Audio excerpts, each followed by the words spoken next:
இன்றைக்கு தமிழ்நாடு முழுவதும் ஒரு மாற்றம் ஏற்பட்டிருக்கு.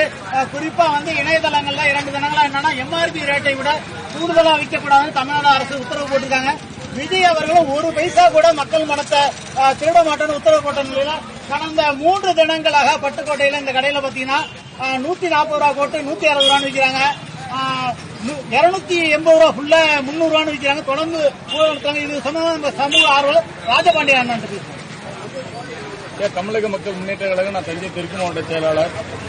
தொடர்ந்து இந்த 3 நாளுக்காக முன்னாடிதான் திமுக ஆட்சியில் 20 ரூபா கூடுதலாக பாட்டிலுக்கு 10 ரூபான்னு சொல்லி வாங்கினாங்க.